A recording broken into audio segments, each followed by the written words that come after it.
పెద్దలు ఎమ్మెల్సీ దామోదర్ రెడ్డి గారు, ఈనాటి నార్కల్ పార్లమెంటు సభ్యులు అభ్యర్థి డాక్టర్ మల్లు రవి గారు, అట్లాగే కసిరెడ్డి నారాయణ గారు, కలవకుర్తి శాసనసభ్యుల వారు, అట్లాగే గద్వాల ఇన్ఛార్జు సరిత తిరుపతయ్య గారు, అట్లాగే జడ్పీ చైర్మన్ గారు, అట్లాగే వరపర్తి శాసనసభ్యులు మేఘారెడ్డి గారు, అచ్చంపేట శాసనసభ్యులు డాక్టర్ వంశకృష్ణ గారు, ఇతర పెద్దలందరికీ, మీడియా మిత్రులందరికీ నమస్కారం. రేపు 23వ తారీఖున సాయంకాలం 4 గంటలకు గౌరవ ముఖ్యమంత్రి రేవంత్ రెడ్డి గారి నాయకత్వంలో నార్కర్నూల్ పార్లమెంటు నియోజకవర్గ మొత్తాన్ని కలిపి నార్కర్నూల్లో భారీ బహిరంగ సభ నిర్వహించబోతా ఉన్నాం. ఇక్కడ మనం నిల్చున్నటువంటి ఈ స్థలంలో ఈ ప్రాంతంలో పెద్ద ఎత్తున 1,00,000 పైన జనంతో మీటింగ్ పెట్టేటువంటి కార్యక్రమం జరుగుతూ ఉంది. ఇందులో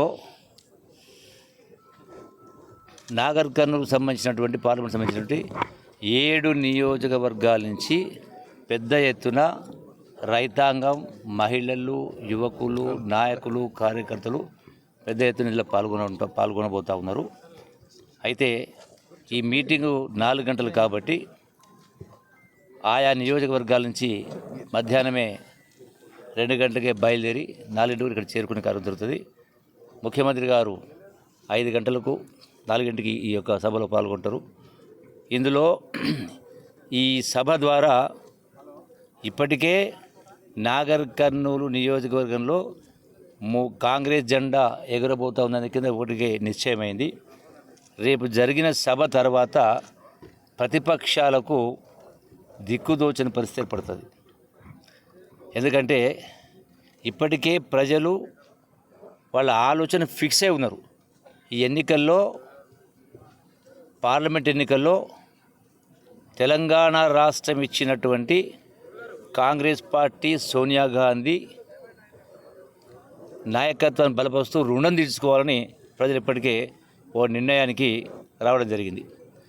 ఏ పార్లమెంటులో అయితే 2014 సంవత్సరంలో తెలంగాణ బిల్లును ప్రవేశపెట్టి ఆనాటి యూపీఏ చైర్పర్సన్ సోనియా గాంధీ నాయకత్వంలో పార్లమెంట్లో బిల్లు ప్రవేశపెట్టి తెలంగాణ రాష్ట్రాన్ని ఏర్పాటు చేయడం జరిగిందో, అదే పార్లమెంటుకు జరగబోతున్న ఈ ఎన్నికల్లో యావత్ తెలంగాణ రాష్ట్ర ప్రజానీకం రుణం తీర్చుకోవడం కోసం ఇదే పార్లమెంటులో కాంగ్రెస్ ఎంపీలను డాక్టర్ మల్లు రవి గారిని పెద్ద ఎత్తున గెలిపించి రాహుల్ గాంధీని ప్రధానమంత్రిగా చేయడానికి కృతనిశ్చయంతో ప్రజలు సిద్ధంగా ఉన్నారు. ఇందులో ఎటువంటి అనుమానాలు ఉండాల్సినటువంటి అవసరం లేదు. ఎందుకంటే గడిచిన శాసనసభల ఎన్నికల సందర్భంగా కూడా మీలాంటి విలేకరులు ప్రశ్న అడిగినప్పుడు ఈ 14 నియోజకవర్గాలు ఎన్ని వస్తాయి అన్నప్పుడు స్పష్టంగా చెప్పినాం. 2018లో 13 నియోజకవర్గాలు బీఆర్ఎస్ పార్టీకి వస్తే ఒకటే కాంగ్రెస్కి వచ్చింది, అది కొల్లాపూర్.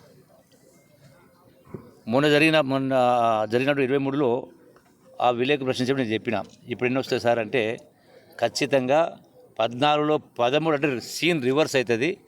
13 కాంగ్రెస్ పార్టీ గెలుస్తుంది, 1 బీఆర్ వస్తుందని చెప్పినాం. సరే, 1 మిస్ అయింది. కాబట్టి ఎందుకంటే 1 తెలంగాణ రాష్ట్రం ఇచ్చిన కారణంగా కృతజ్ఞత తీర్చుకుంది ఒక కారణం. అట్లాగే సోనియా గాంధీ గారి, రాహుల్ గాంధీ గారి, ప్రియాంక గాంధీ, మల్లికార్జున ఖర్గే గారి నాయకత్వంలో, రేవంత్ రెడ్డి గారి నాయకత్వంలో ఇప్పటికే ప్రకటించినటువంటి 6 గ్యారంటీల్లో 5 గ్యారంటీలు అమలైన కారణంగా ఒక కారణం. రాహుల్ గాంధీ గారు ఏదైతే 5 న్యాయ గ్యారంటీలు ప్రకటించడం జరిగిందో దాని ద్వారా కూడా రైతాంగానికి, మహిళలకు, యువతకు, అన్ని వర్గాల వాళ్ళకు పెద్ద ఎత్తున లబ్ధి జరగబోతోంది. కాబట్టి వీటన్నిటిని దృష్టిలో పెట్టుకొని గడిచిన 10 సంవత్సరాల కేసీఆర్ దుష్ట పరిపాలన, అవినీతి పరిపాలన, నియంత పరిపాలనను మళ్ళీ కూకటి వేళ్ళతో పెకిలించాలని ఆలోచనతో నాడు ఈ పార్లమెంట్లో కూడా 1 సీటు కూడా బీఆర్ఎస్ పార్టీకి రాదు. అట్లాగే బీజేపీ పార్టీ చేసింది లేదు, ఈ రాష్ట్రానికి ఒరగబెట్టింది లేదు కాబట్టి కేవలం అక్షంతలు ఇచ్చి మాట్లాడుతారు కాబట్టి 100% ఇవన్నీ కారణాల వల్ల తెలంగాణ రాష్ట్ర ప్రజలు ఈ పార్లమెంట్ ఎన్నికల్లో 17లో 14-10 స్థానాలు అప్పచెప్పోతున్నారు. కాబట్టి ఈ పరిస్థితులు ఈ సందర్భంలో నేను ఈ యొక్క నాగర్ కర్నూల్ పార్లమెంట్ ఇన్ఛార్జిగా 7 నియోజకవర్గాల్లో ఉన్నటువంటి కాంగ్రెస్ నాయకులకు, శ్రేణులకు, కార్యకర్తలకు, రైతాంగానికి, యువతకు, మహిళా లోకానికి అందరూ కూడా విజ్ఞప్తి చేస్తున్నా. వీరందరూ కూడా స్వచ్ఛందంగా పెద్ద ఎత్తున తరలి వచ్చి ఈ యొక్క పార్లమెంటు ఎన్నికల్లో డాక్టర్ మల్లురావు గారిని గెలిపించడం కోసం, రేవంత్ రెడ్డి గారి నాయకత్వాన్ని బలోపేతం చేయడం కోసం, రాహుల్ గాంధీ గారిని ప్రధానమంత్రి చేయడం కోసం పెద్ద ఎత్తున తరలి రావాలని చెప్పని మనవి చేస్తూ, ఎక్కడ కూడా చిన్న పొరపాటు జరగకుండా, ఎటువంటి సంఘటన జరగకుండా జాగ్రత్తగా రావాలని చెప్పిన కూడా అందరికీ నేను విజ్ఞప్తి చేస్తా ఉన్నా. Thank you very much. మరిన్ని వీడియోస్ కోసం ఛానల్ ని సబ్స్క్రైబ్ చేయండి, లేటెస్ట్ అప్డేట్స్ కోసం వాట్సాప్ ఛానల్ ని ఫాలో చేయండి అండ్ లింక్ డిస్క్రిప్షన్ లో ఉంది.